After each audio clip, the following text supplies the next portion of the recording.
Hello. I'm just going to get some links out and then we can really start. If anybody decides to watch this, let me know if the audio's okay.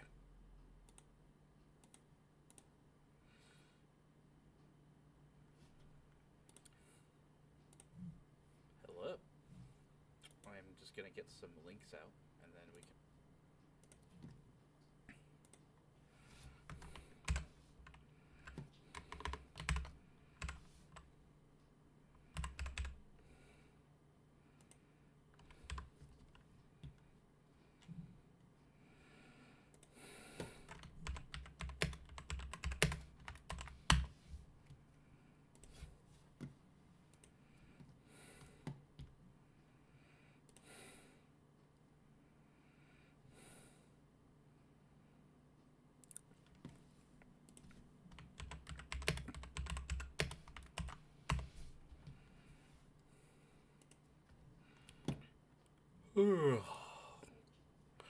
How is everybody? Anybody watching?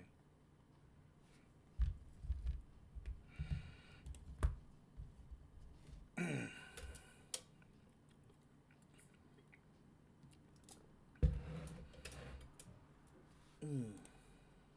just going to wait for someone to come in, wait a couple of minutes, if that's okay.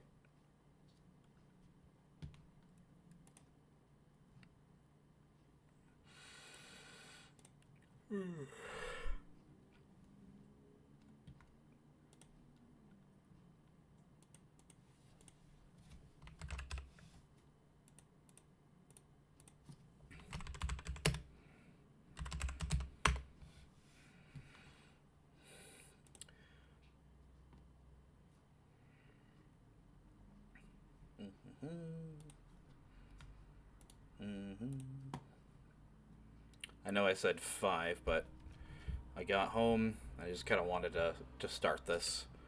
I have stuff to talk about, and I have stuff to do afterwards, so. There we go. Some people seem to be watching now. Hello, everybody. Hello. I know. I'm back. Hopefully, fingers crossed, more regularly now. I think I should get back into more serious content because really, uh, as the great prophets, the Smashed Mouth said, the years start coming and they don't stop coming. And there's also the saying, there are decades where nothing happens and weeks where decades happen, and I think we're closer to the latter these days. But yes, this is kind of gonna be a retrospective of. Uh, it's been almost 10 years since the start of my channel, or I started making content, and I really didn't want to disappoint myself of 10 years ago by going, "Oh yeah, I don't really make content anymore." So I think at least try and semi regularly create or post, go live. I didn't really want to do a gaming stream right now. I wanted to just kind of focus this on more serious stuff. I guess I'll just start by some current events or my thoughts of how things stand in the year of our Lord, the 1st of January 2026, in which we find ourselves in the second Trump administration, a year in, and in some ways he's actually exceeded everybody's expectations, and in other ways, more recently, him and his administration have shown simply how entrenched the, to use Yarvin's term, the cathedral is, or the, not even in that case, it's the lack of will that seems to be the biggest issue. I really like the phrase "you can just do things" that's been going around, like how almost immediately after his administration started, he did finally close the border, and legal immigration into the country has dropped by what, 95% for the past year. The flow of illegals has finally stopped after what, decades, 30 plus years of uh, Democrats, Republicans going back and forth, going, "Oh well, we need more security, and we need to, the ever present concept of amnesty," and it's obviously shown no, you can literally just close the border and they will stop coming. And in a way, this is very good news. It shows, okay, that the ability is certainly there, and that the resources, these are not insurmountable problems, and that if the U.S. can deport millions of people, um, Europe should be able to do it as well. The only issue, and recent events have really shown this, is the lack of will to do what needs to be done. Uh, I in particular is with the protests in Minneapolis against ICE agents in Minnesota deporting illegals and trying to enforce the law.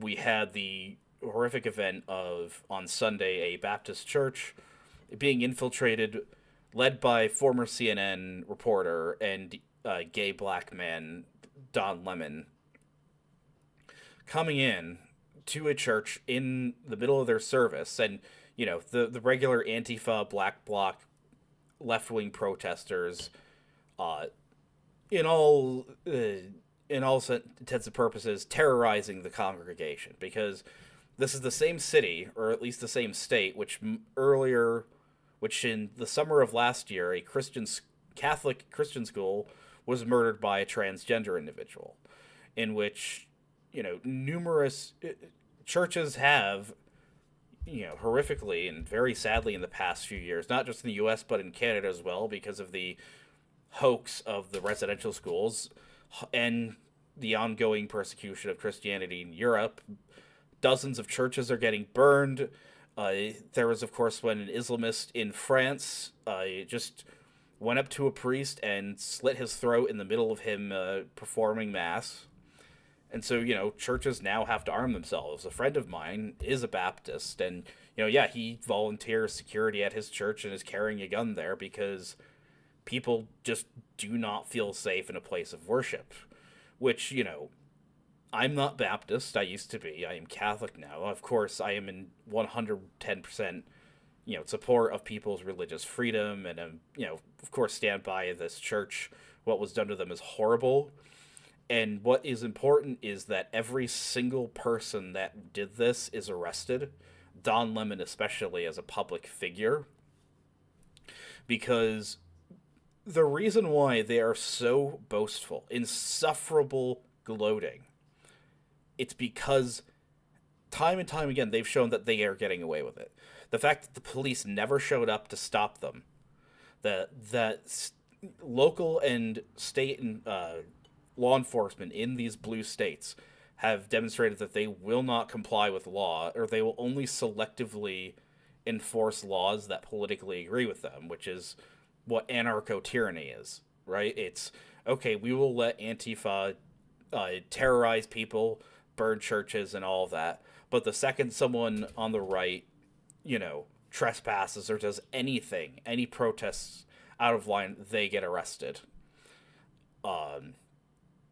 And so it does fall to the federal government. Now, Pam Bondi, the wine ant head of the DOJ, is now in Minneapolis, and they have repeatedly said the DOJ is going to move forward with charges on the attack on this church.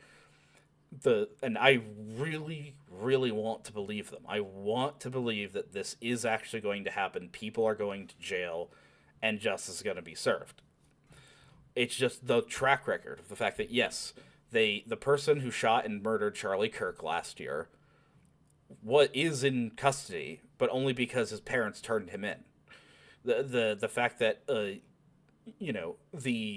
is so likely, and that he had connections and probably did not act alone. I don't know this for sure, covering my bases, but in the likelihood, in the good chance that he was not acting alone, and that there are other terrorists, domestic terrorists, networks operating, and that this is going to keep happening because they aren't going punished, well, that just does not fill me with confidence that this administration has the will to enforce the law. Because this isn't even about, you know, it's not even about creating new laws. That's one thing. It's so much of the issues that we have now could be fixed by simply enforcing laws currently on the books. Like I think the one they want to throw at Don Lemon and these protesters is the FACE Act, and it has something to do with, or the precedent is, the KKK going into a black church and terrorizing the congregation. And of course, I understand that, you know, you can call me a shit lib for this, but yeah, I think that's just as bad. And we all know what would happen if, groypers or people on the far right were to even attempt, even protesting outside a synagogue, if they went inside a synagogue and disrupted them praying, which of course I'm fully against. People absolutely should have the right to worship, even if I don't believe in it. Now, whether or not those people should be in the country in the first place is another thing, of course. But if a bunch of neo-Nazis were in a synagogue and disrupted that service, it would be on every news site. People would be immediately arrested. And they should be. And they should be in this case. And so the infuriating reality is that to get any sort of justice when this is such a clear-cut case. And I think Ora McIntyre a couple days ago was talking about this with Will Chamberlain, and he made the point, and I agree with him, is that if the Trump administration cannot get arrests, cannot prosecute this case that is so obvious a violation of their First Amendment rights and is so blatantly like an act of terrorizing innocent people. You saw the images of the children cowering in fear, against their parents because they have no idea what these people are bringing to their church. Thank God they didn't have weapons with them or didn't use them. But obviously, precedent has shown that people on the left, and you listen to these people, right? You go to even a non-explicitly political left-wing channel, but their communities in their own words, have no qualms about wanting their political opponents dead.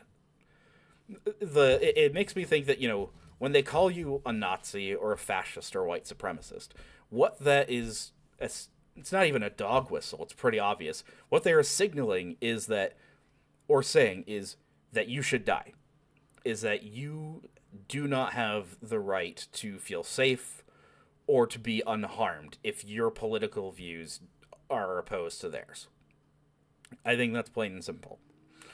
And so what is disturbing to me, what is horrifying, is how many people, conservatives on the right, are completely out of touch with reality and understanding that this is where we are. That there is no, it's a both sides issue. I'm sorry, Bishop Barron, as much as I love him using at least the rhetoric of both sides need to come. No. This, same thing with Charlie Kirk, this is an issue that was one side only has done this. One side is calling for people's deaths. One side is actually carrying out political violence. And so I'm sorry, pardon my language, out of fucks to give about their tears or about conservatives talking about their principles. Your principles don't mean anything if you are dead. And when even David French is calling this, saying it was horrible what happened to this church, something has gone wrong. And so I think it's why chimping out has its usage. But it also is a big reminder that Donald Trump is not going to save us. I think he has demonstrated that he is not our Julius Caesar. That I don't even know if J.D. Vance would be. I would love him to be. I would love for, from the top down, somebody, from the PayPal mafia or from the top is able to fill the shoes of being Caesar, of being the person that will come in and finally fix things and actually wield power and grind our enemies into dust. Because I'm sick of all these conservative accounts saying, "Oh, we need to own the libs. Let's just keep making fun of them." No. 10 years ago, you could make fun of them. 20 years ago, you would make fun of them. They are not making fun of us. They are actively trying to kill us. They're actively trying to. They openly say, if the left gets in power again, if they win the presidency in 2028, they will put us in prison. They will prosecute all of their political opponents, and they will not bat an eye. They do not care about the Constitution. They do not care about your rights. They care about power because politics is about power. So that's just kind of my opening rant. If you guys have any questions or any comments, please let me know. This is also going to be a Q&A.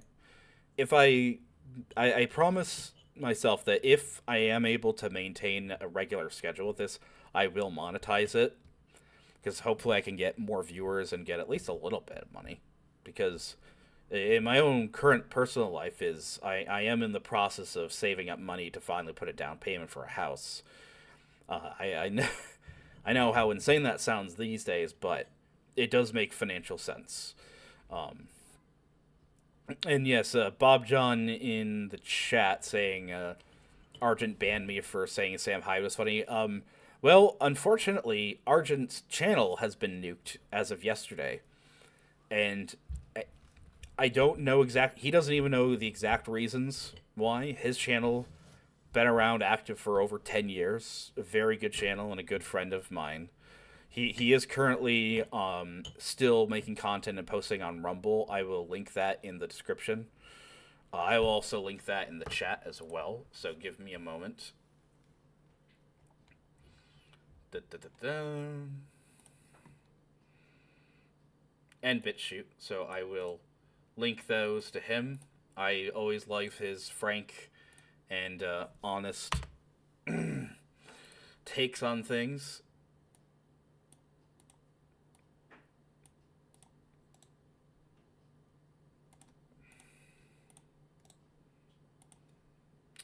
So yes, please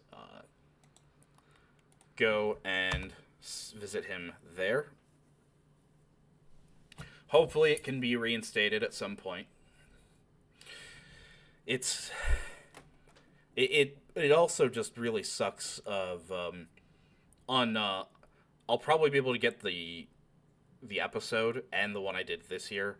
The YouTube account or the Twitter account First Things and his YouTube channel, which did movie reviews, and I was honored to be a guest on his last year to do his the Last Things Film Festival, and from 2024 as well.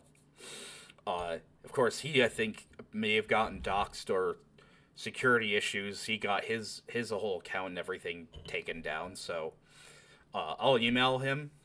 That's still a channel that's open, and see if I can get those so I can post them on this channel. We reviewed in 2024 one of my favorite movies, Waterloo from 1970, about the last battle with Napoleon. And then last year, 2025, we reviewed the wonderful animated series Over the Garden Wall, a perfect little Halloween series. So I'll see if I can still get that. And so it's just weird that, and I think it's a sign that I have not been posting enough. I have not been commenting or making enough content, that nothing has happened to me. I've had my channel for 10 years, and I've gotten a couple copyright strikes very early on. I think those got overturned. But I think then that's kind of a transition to what I kind of wanted to talk about, or give a bit of a retrospective of my own political journey and the channel, which kind of are concurrent with each other. Because, as I've just been talking about, is even discussing what I've been talking about 10 years ago, 20 years ago would have been completely, unless you are really on the ball, unless you're someone like Curtis Yarvin, who I need to read more of, and as much as he can be, you can disagree with certain of his views. He's certainly a man who is responsible in a large way for the way the dissident right thinks. I think people like him, Pat Buchanan, Sam Francis, are all owed a deep debt of gratitude for showing or paving the way for a right wing stream of thought, school of thought that isn't regular conservatism and isn't libertarianism. Because I think, if anything, over the past 10 years has shown us, is that those roads lead off of a cliff. They are, or are complete dead ends. And I think this just goes into maybe me giving a bit of my own political history of where I am now at 31. I know, I'm an old man. One day I may show my face. That day will come after I have lost the weight. Uh, it's funny is, yeah, I just had my annual physical, which went well. So, but yes, I need to work on my own physical health. And I don't know why I just started delving into my own personal medical information, but in any case, yes, at 31, let's look back 10 years. Really more so living in where I am, which is kind of a red purple area of a blue state, of the state of New York. I grew up with, around your basic boomer conservative parents, who I love very dearly, and they continue to hold on to very Fox News conservative viewpoints, which I've started to just realize it's like talking to a brick wall if you have any kind of views that dissent from what Fox News tells them. And I don't even think at their age I can bear to try and I don't want to break their hearts or break their reality anymore. But of course, growing up, I'm the same way. I remember specifically, like, as a young child when the Iraq War started, of like, oh, Iraq's the enemy, Iraq is evil, and all that. And then just kind of not being too political, just kind of basic. I voted for Mitt Romney when I turned 18. I know, as absurd as it is now, but and I also remember around that time I was like, just actually looking at the various candidates, and like I actually listened to what Ron Paul had to say, and pretty quickly became more enamored, not just with libertarianism, more of Ron Paul's idea of it, which, as much as you can disagree with him, he at least had a much more cohesive understanding of, he's like, I'm not an anarchist, he's still socially himself pretty conservative, pro-life. He even famously said, like, we should take our troops from overseas and just station them at the border with Mexico to stop illegal immigration. And, I was like, you know what? The Iraq War and the War on Terror, GWAT, are bullshit. Continuously trying to, like, provoke war with Iran, which I guess continues to be relevant 10, 15 years later from when he was speaking out against it. And being antagonistic to Russia never really made sense to me, especially just knowing the Cold War's been over for 35 years. But it wasn't enough. And, I went to college. I went to a liberal arts college, private liberal arts college, I know. Which, honestly enough, could have been far more woke than I thought it was. It was actually mostly kind of contained to a couple departments. But me still being like, man, like, I saw, this is kind of the peak of when the Tumblr feminists were really coming out, or really starting to, and the genderqueer stuff started, where it was on Tumblr, and it was these idiot college students that were getting their minds warped and corrupted. And you know, I saw like two of my female friends, or I was in the same, we were in the history club at the college, were like, they just announced to me one day, oh, we're gay, we're lesbians, and we're dating now. It lasted about a year, of course. They were the college lesbians, but still, that, and I saw people go from normal looking girl to, um, you know, short hair, nose ring, just the works. And I guess I was just kind of immune to it.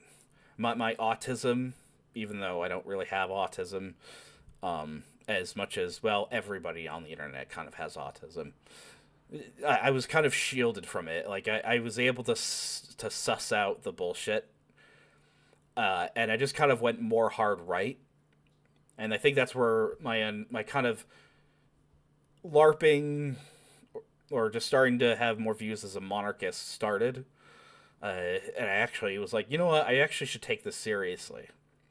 And I should be like, okay, clearly, you know, and of course, this is being kind of the height of Obama's second term. I was like, you know what? The American empire is evil. Liberalism is evil.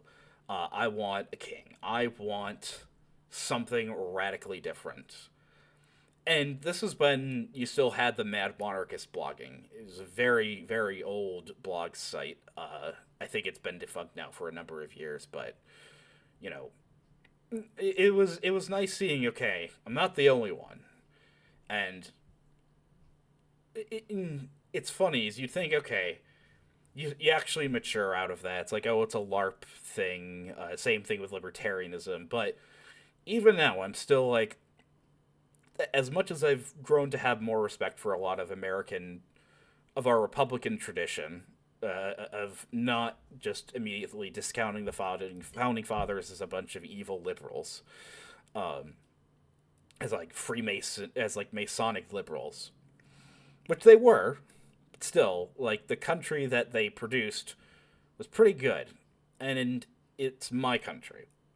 Like I do come from an old kind of WASP background, but yeah. So I continue to just have dissident kind of right wing political views, and around abouts of 2015, like I had heard of Gamergate, or what really just started me realizing that my little bubble, something was going very wrong. Was, well, I was consider myself an evangelical. I was still going to like my parents and like aunt and uncle's Presbyterian church. When I learned in 2014 that they're like, oh yeah, the Presbyterian church is going to be okay with gay marriage now, that kind of lit a fire under me of going, wait, what? Like churches are now just okay with this now?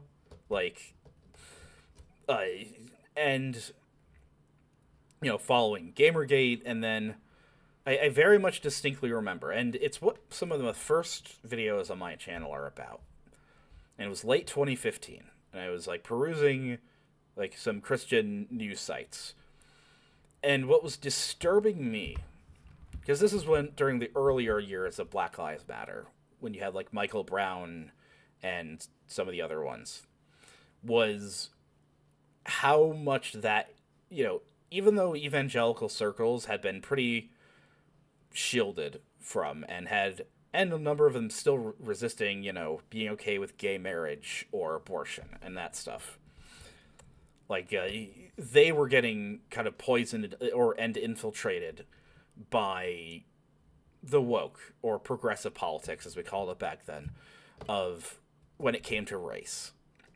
And it reminded me, it came to a head for me personally when there was like some kind of young Christian conference that was held every few years. And at that particular one, half filled with white evangelicals, half non-white evangelicals, they had members of Black Lives Matter show up, and you had this fat black woman on stage screaming that to the white audience, these young kids, that they are complicit in white supremacy.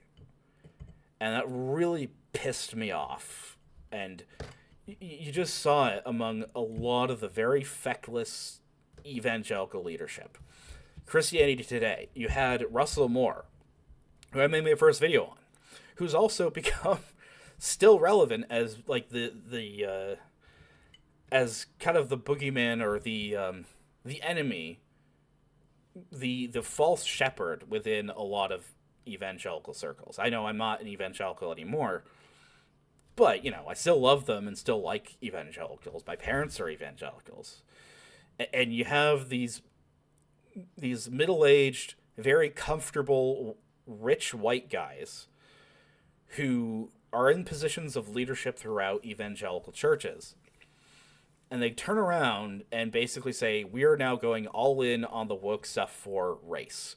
Like, article after article about saying, oh, literally having to, they did the mental gymnastics to explain why it's okay that a predominantly white church needs to become multicultural, but a historic black church doesn't.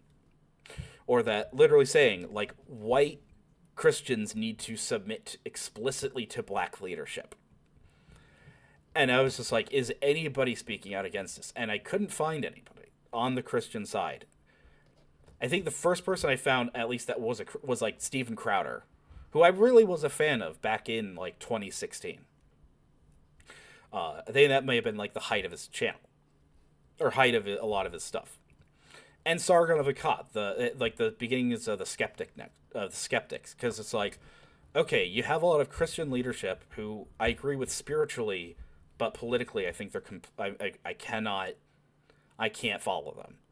And then you have the people like Sargon of Akkad, who it's like, okay, he's saying all this collectivist stuff is evil, and I saw it's like, okay, yeah, this collectivism when it comes to race, especially, is poisonous, and it's like, okay, but Sargon, of course, especially back then, an atheist.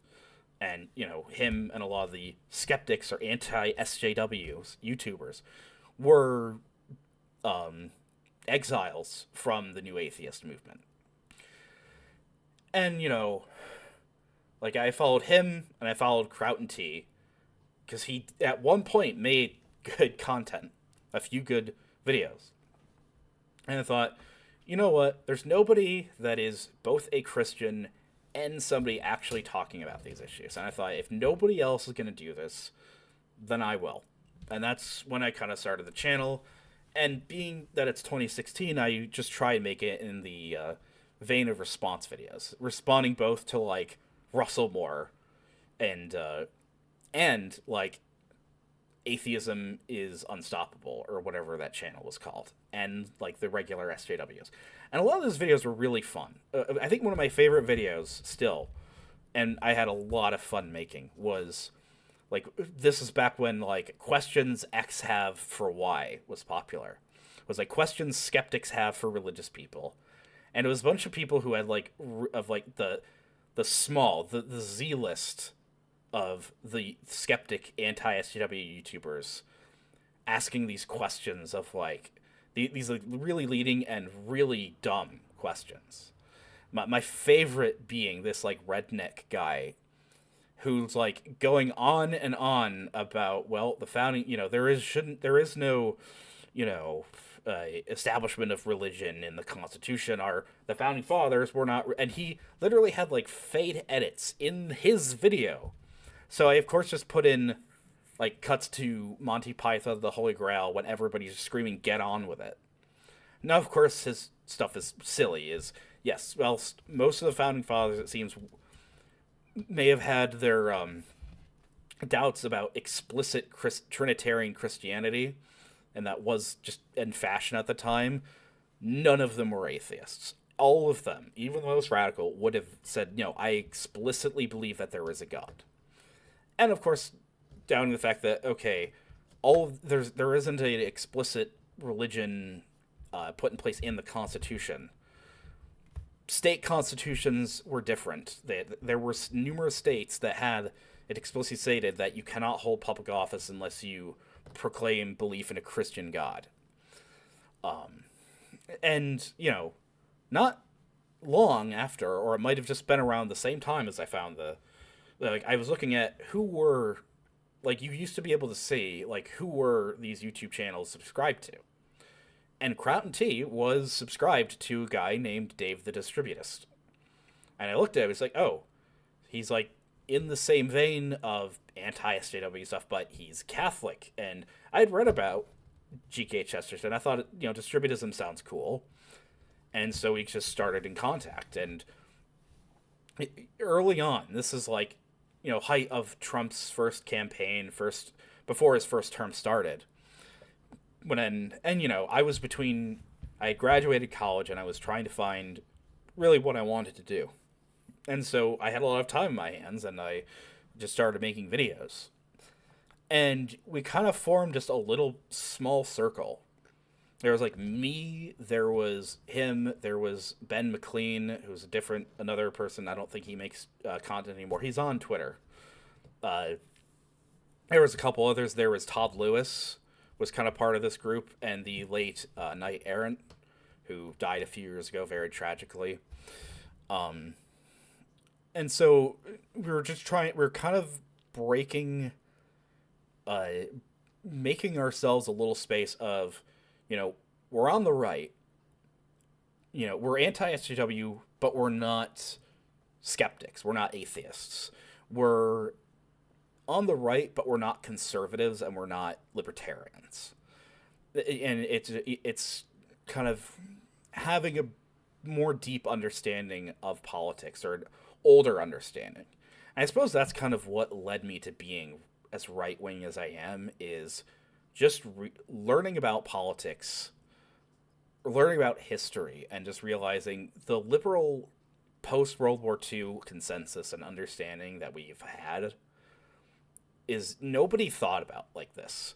Bismarck didn't think like this. Napoleon didn't think about it like this. Charlemagne didn't think about this. Caesar didn't think about politics like this. This is just, liberalism is just some weird, and by liberalism I don't even mean like what the founding fathers thought. By really the most extreme ideas out of the French Revolution, sure. But like post World War II liberalism, where everything has to be part of this post-war international order. Migration is a right. You can't have explicitly ethnic or religious states anymore, and everything just kind of has to go along by liberal rules. And looking back, okay, I can understand more of why that was put in place, because you look at Western Europe and America and the West and the developed world from, say, like 1950 to like 2016. And it was paradise, relatively speaking, in terms of material well-being. Actually, you'll have to excuse me. It's very cold in my apartment if you can't tell. I'm just going to put on a sweatshirt real quick. I'll be right back.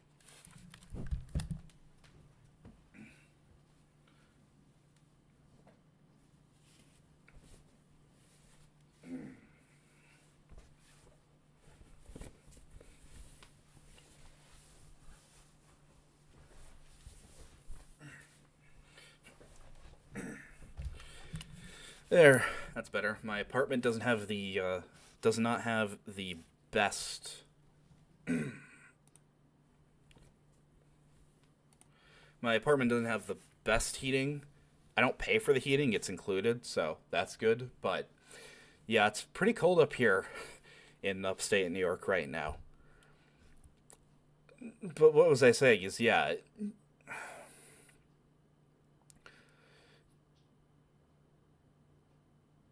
the post-war consensus in that world materially was like the best living conditions ever experienced by humanity on Earth. Like, I could easily understand why I would not be a political dissident, probably just a regular conservative, if I was living the life of like my parents and grandparents in like the 60s. Or why on earth wouldn't you be a social democrat in Sweden in 1970? But of course, the mass immigration and the issues with that has just completely exposed the lie.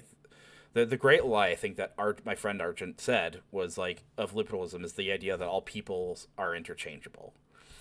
The fact that you can't just import millions of people from outside of the West and expect them to become liberal Westerners. Number one, because the West post-war had basically killed its own spirituality, and adopted liberalism as its new civic religion.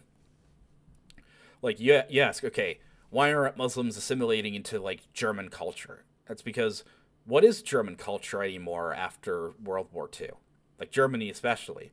It's okay, it's not Christian anymore. It doesn't the ethnic thing is of course a no-no now. Like, is it just, well, you can't force them to drink beer or eat pork, of course, because that would get rid of that goes against their religion. So those two huge aspects of German culture, and well, of European culture at large, beer or wine, and sausages or pork, whatever, being a huge protein there. Well, they can't assimilate into that, so that can't be part of German culture. And so European, more broadly, Western culture just turns into, well, do you at least speak the language of the country you're living in? And do you obey the law? Now, neither of these apply to huge swaths of the immigrant population, large numbers of them just living in their own little colonies and enclaves, not speaking English or French or German, and as is very obvious, not obeying the law, not even able to restrain themselves from violating like the most heinous laws that should be easy not to do. And of course, European countries respond by going, well, the enemy of this is of course racism.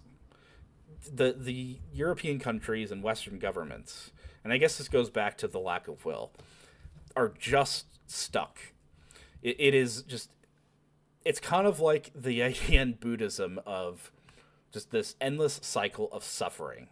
Is these governments are, it just seems like, are physically or are just mentally incapable of acknowledging the end of the post-war order. That this whole project, as nice as it may have been 30 years ago, doesn't work.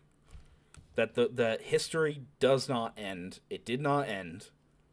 And immigrant populations will not integrate. Instead, they will colonize and destroy the native culture. And that war is an inevitability. And so what happens, I guess, with our channels, right, is as me, Distributus, and others, we try and like make just sort of some more grounded online community. And this is when I got too addicted to Discord. A lot of Discord drama back in like 2017 I'm not proud of. I've moved past that. Long moved past that. I had started to undergo my own spiritual change of, I had actually finally started to go to an evangelical church. My parents still go there too. It's a nice church. They have a number of locations. But, I wanted to explore different churches. I was like, okay, I've only gone to like two churches my whole life outside, and then this evangelical one. I was like, man, worship can be very different. And so, I explored. I went to like an Anglican church. I went to an Orthodox church a few times. Very beautiful little Orthodox church. And of course, I was exploring Catholicism. And it just seemed to click. For me, just very briefly, the historical arguments and the arguments for the papacy, I found to be convincing, and me kind of having to understand or come to terms that Christianity, the history of Christianity, is not just, as it seems to be in a lot of modern circles, both liberal and evangelical Protestant. It's not, okay, the Old Testament, Jesus and the apostles, and then nothing until Martin Luther. It's like, no. And the historical evidence, at least to me, does point to the actual true Christian church that Jesus established being the Catholic Church. Or you can even just say the apostolic churches. And I guess that put me a lot more firm in the trad camp. Though being a trad, it doesn't really have much of a meaning anymore. It's just more of blended into the dissident right. Because you saw during and after Trump's first term, I think especially with COVID, you kind of saw the end of a lot and the reshuffling of a lot of the online political content, right?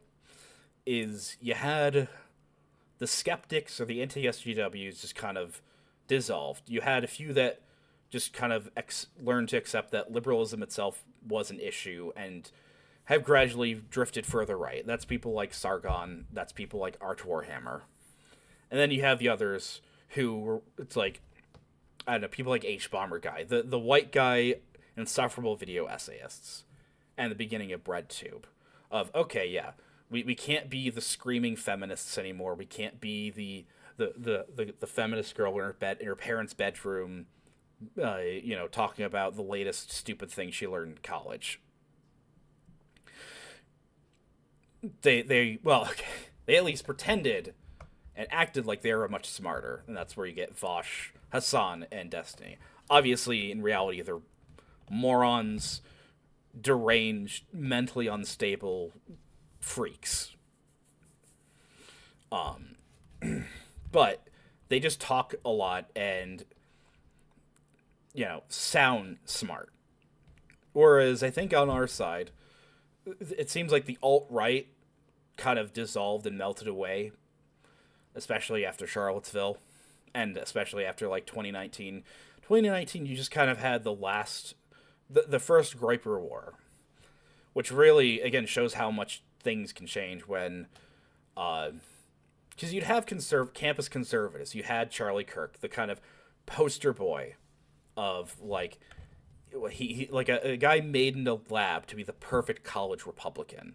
Him and Ben Shapiro and others, going on their speaking tours, and they have they know what questions they want to be asked. They want to be asked by idiot college students about socialism.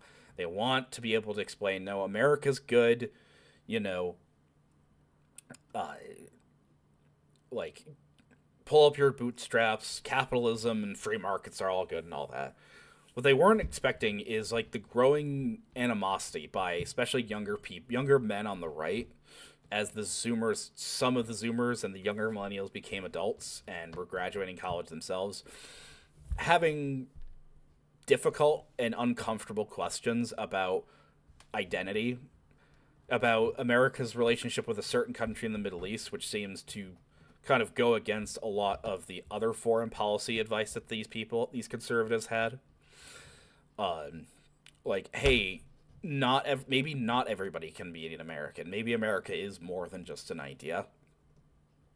And of course, this is very uncomfortable, and, like, they shut them down. Charlie Kirk was laughed out of a number of his venues, and they were like, we can't let this happen again. And then you had COVID, and all of the fallout of the summer of love, the election that was not rigged. Elections cannot be rigged. I've been informed by this. Don't ask questions. The January 6th, which was 9/11 times 1,000, and the Biden administration coming in which kind of there was no pivot to the moderate side. There was no, okay, this is Obama's real third term, or, Joe Biden's just some old Democrat. And the problem is that he was too old of a Democrat, and it was pretty clear he was not in charge at any way, that the younger, more radical progressives were a lot more, were the ones pulling the strings, perhaps literally. But, and this is a very old comparison that that Dave Green made to me, and this is back when Game of Thrones was still popular, was that a really good analogy for the progressives was the character of, not Jaime Lannister, but Joffrey Lannister, when he becomes king as a young, like, teenager, is that the old generation of progressives are like the older Lannisters, like his mother and his father / uncle, Jaime, and the rest of the court that are like, okay, we're the progressives that took down the evil Targaryens, the old order. And unfortunately, now we have this younger generation who are complete psychopaths and utterly mentally unstable, ruining everything because they're burning through all of the soft power that was built up over the past, like, 60 years.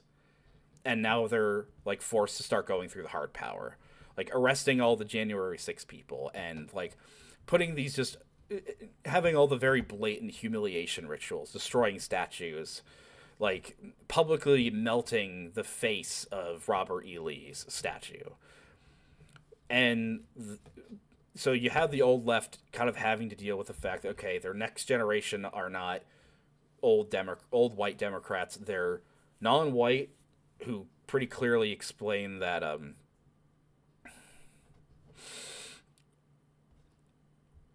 they don't care about progressivism. They just want stuff and they just want to take things from whitey.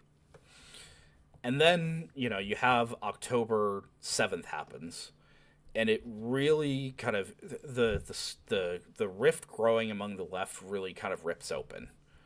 And the fact that you have the old guard left is, for a number of fairly obvious reasons, very pro-Israel, and the younger generations, none of whom like Israel or have any real reason to.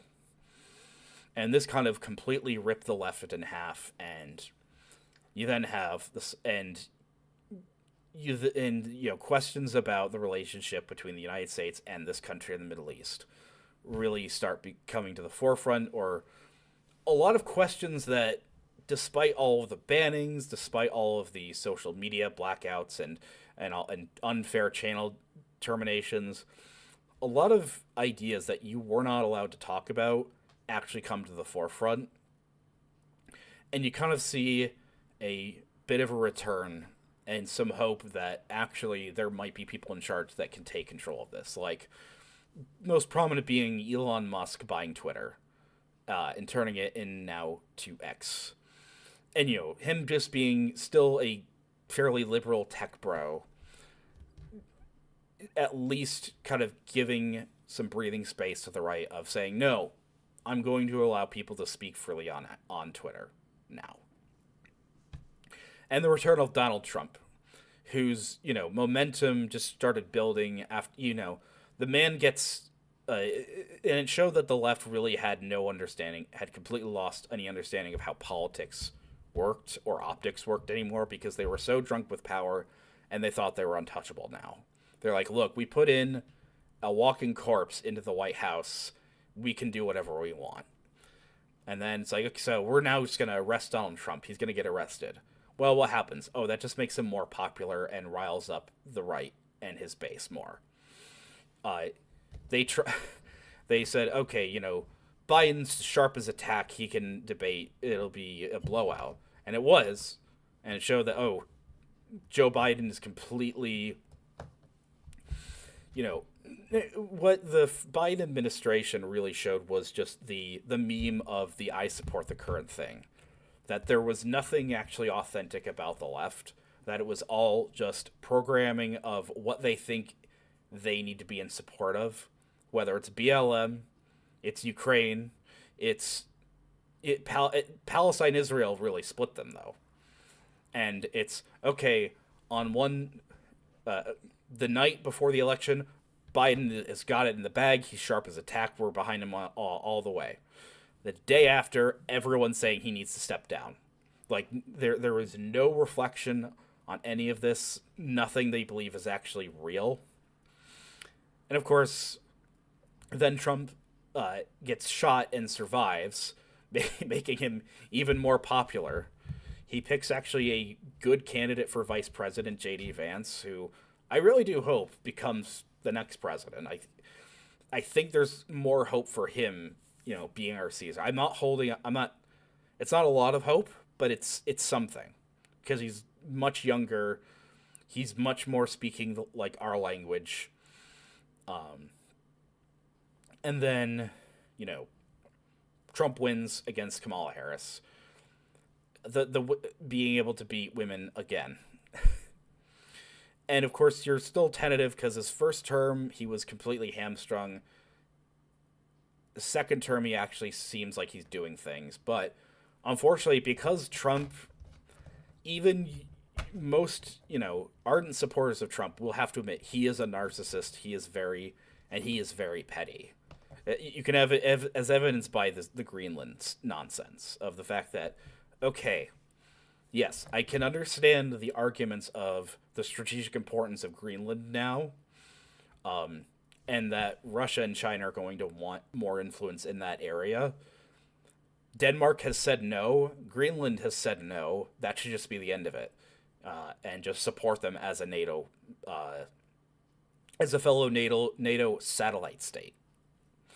But of course, Trump won't do this. And on top of this, there's a million other fish to fry, right? And it kind of brings us to where we are in 2016, where so many more people are kind of aware of how politics really works. The veneer and the beautiful kind of magic trick that was placed on us, the spell that we all were under for decades. Like when the material reality of, okay, no one can afford a house these days. Nobody's getting married. The birth rate is collapsing. People are on, like, more and more people every day are on SSRIs, are on prescription drugs. People are falling dead in the streets from fentanyl. Like, liberalism is not what we thought it was. Liberalism is not helping. And so it's making more dissident ideas more and more popular. It's like, okay, it's forcing. Monarchism might be a pipe dream still. But the thing is, as the current belief in how politics has to be done, as trust in that erodes away, people are going to start looking and actually taking any alternative more seriously. This has happened historically before. Like, no one would have thought, say, on the other end, oh, Bolshevism is going to take over Russia. We're going to go in a few short years from the Tsar to Lenin. Not unthinkable. Or a lot of people thinking, there's no way that in a few short years, that we're going to see, oh, hi, Dave, how's it going? I was just kind of giving a little bit of a recap of the history of the channel back when both you and I kind of started it around the same time. But yes, you have the fact that the people didn't think the USSR would collapse in, say, like 1986. 5 years later, it's gone. And so, as Bismarck said, politics is the art of the possible. And you have the fact that people are going to be looking for answers.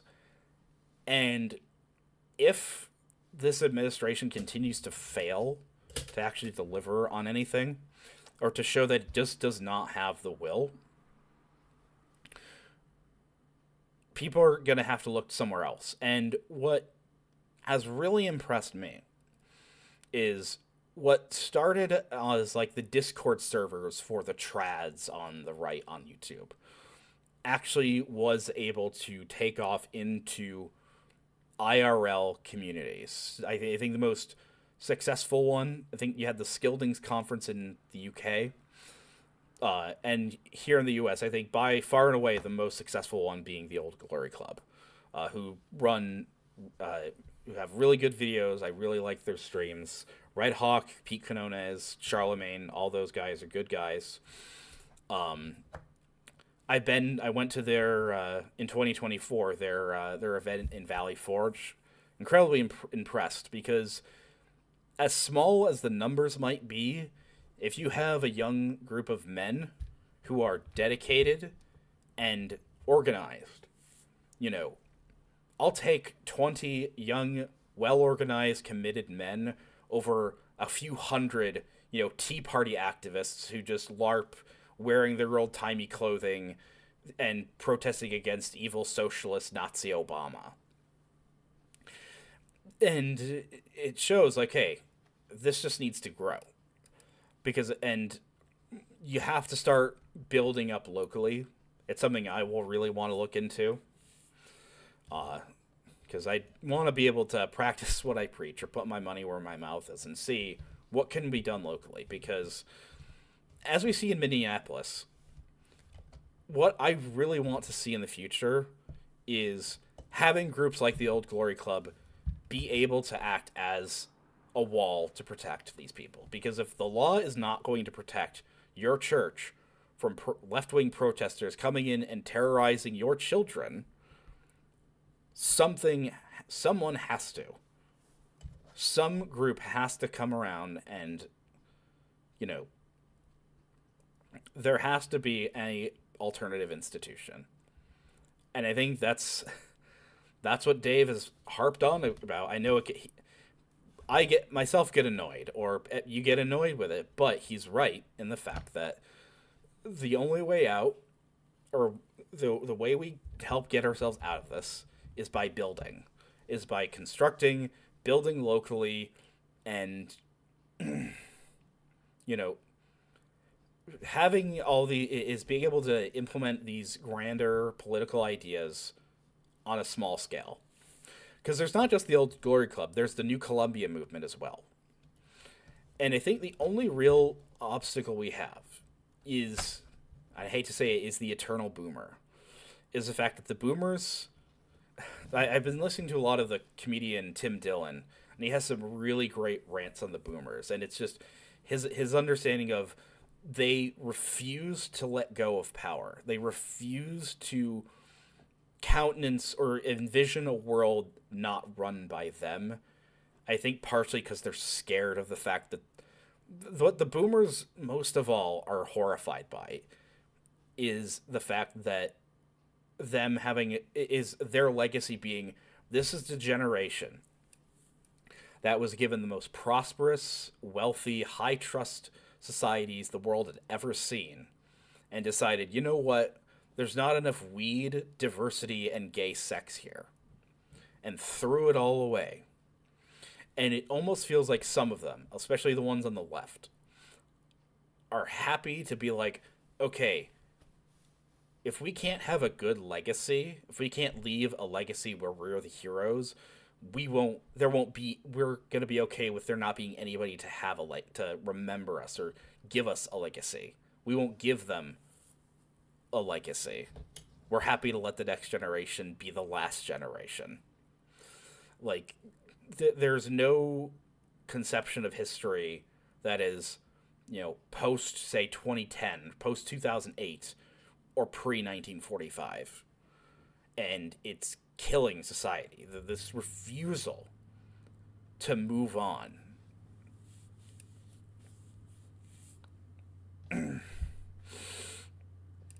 And so and that's the frustrating part, right? It's convincing whatever right-wing boomers are left to try and say, hey, if you want any semblance of what you love about America and the West to survive, you have to give power to people that you think are a bit scary.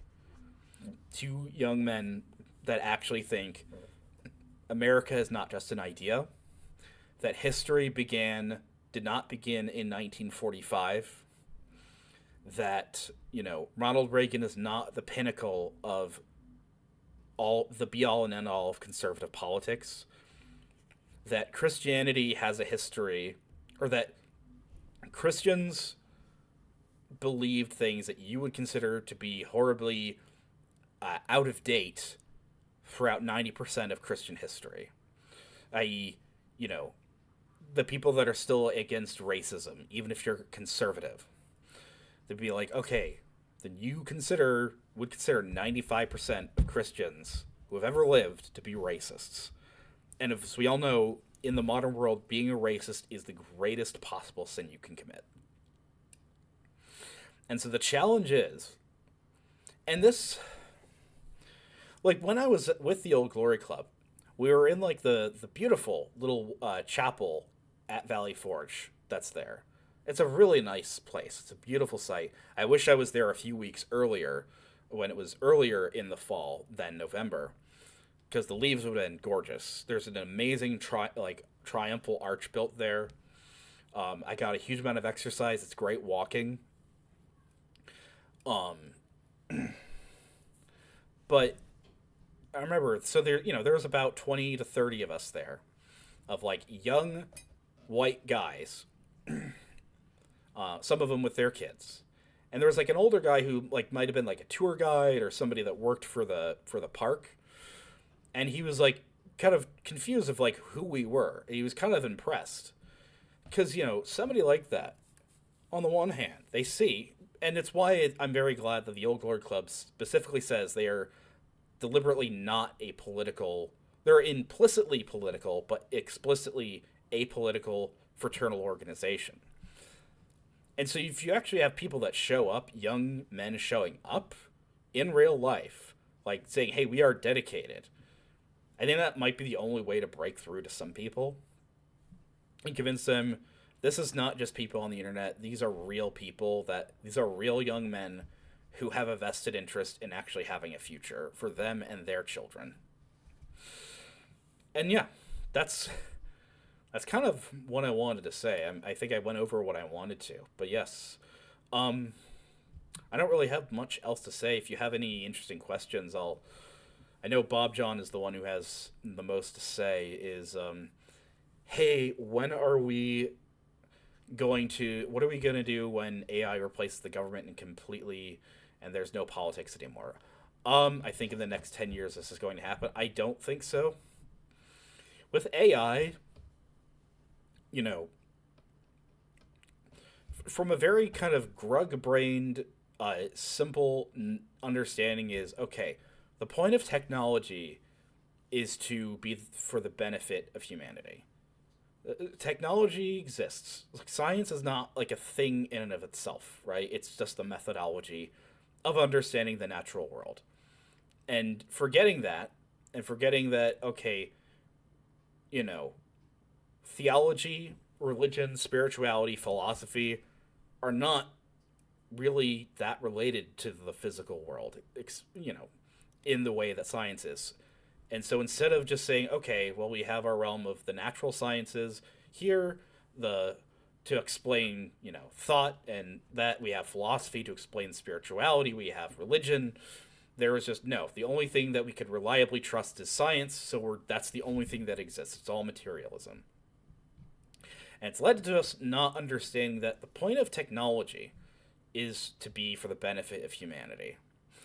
And by and large, from what I've seen, outside of a few specific uses, like acting as a better search engine or having a way to like have models that you could use in like medical, like you could use an AI model or something. I'm not educated on this, but you conceivably have like an AI model that could run through procedures. Like I can understand uses of that, but in terms of what it's done, in terms of melting people, of literally melting everybody's brain with AI slop, of the huge strain that it's put on the demand on the supply of RAM and computer parts, the power grid, and so damaging the environment. And what's really scary is the fact that, you know, without AI, I am still old enough to remember that 2015, around when I started the channel, or a bit before, like 10 years ago, the internet really was so much better. It was before the conquest of ads, AI in India. Like those things were those three aspects of just kind of flooding the internet with just literal garbage, or just literal I'd say white noise, brown noise is just it was a much better time. Now, and it makes me just wish that like I will admit AI I think is good for shit posting and just kind of acting as a search engine. But what it does in terms of how it's putting artists out of business, real artists, how it's going to really confuse people's ability to distinguish reality from irreality. It makes you think. Okay, we know this AI is going to like cost huge numbers of jobs, disastrous for the environment. It's going to destroy our brains and our ability to think creatively anymore. Why are we still developing it? And just the but I know that that concept of why don't you just stop making this technology if you know how evil it is? You know, the idea of stop doing this is just something that cannot be conceived by like the AI bros, by the tech bros. And to be fair, you could kind of argue the same thing. Some people probably had the same thought when they developed the atomic bomb. Of hey, doing this, making this technology, uh, will make it so that humanity now has in its means the ability to wipe out almost all life on Earth within a few hours. And we still did it anyway. But yeah, it makes me think that okay, if people just slowly succumb to AI, it's not going to be the Matrix where or like yeah like I know it's a hot take, but I am against the process of actively trying to create Skynet. But I think in reality, unlike Terminator or the Matrix, the AI is not going to it can't like want to do things to us. It can't be self aware because it's not a human. It's not a living thing. It can only be programmed to to imitate that. It doesn't have a soul.